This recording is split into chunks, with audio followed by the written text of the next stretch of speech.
तो ये देखिपे बोर के सारा घा हो जाए जेहेतु से डेली पिंधिकी रोचे ना तार पठीटा आउ तार घा हो जाए आउ देखिपे पादरे केमी घा हो जाए मैंने प्रथम फुटका टाइप हो जाए एमती घा देखते एमती केमी देखा मैंने भीतर को हाड़ देखा जाए आउ ये सार गोटे पाउडर देते यूज करने तो यहाँ हूँ नियोस्पिन पाउडर ये बोर झंडू रही है तार बल चिपा देखते प्रथम एमती फुटका टाइप हम फुटका से पूज बाहर पानी बाहर तो बाहर सारापर से ऊपर चमड़ाटा बाहरी गले ना हाड़ को पूरा देखा जाए मैंने भीतर को पूरा मुहटा देखा जाए आटा भिड आपने देखिपारे एपटे यहाँ सब देहरे बाहरी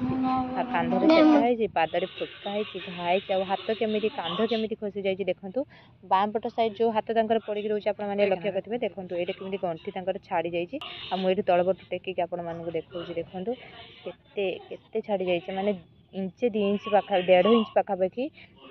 जो खुआर जो चकीटा थाए ता जो आम जो हाथ को जो जॉइंट मुंडटा आसी तो सहीटा खसी जाइए मैडम ये पलि आसुँच बोर एक्सरसाइज करने तो ये बोर एक्सरसाइज सरलापर ये तार हाथ में करेन्ट दिहे देखिपे तो ये मैडम करेन्ट दौरान आ बोर यहाँ एक्सरसाइज टाइम आ एक्सरसाइज टाइम बोर को गोटे टी सार्ट आ गए हाफ पैंट यूज करदेवे ताको पिंधा भल लगे से 2 ରୁ 3 दिन पिंधि कहला कि मुझे पिंधि तो तापर से सबुदिन नाइटी ही यूज करे तो ये बोर करेन्ट माने करेन्ट नवा टाइम यहाँ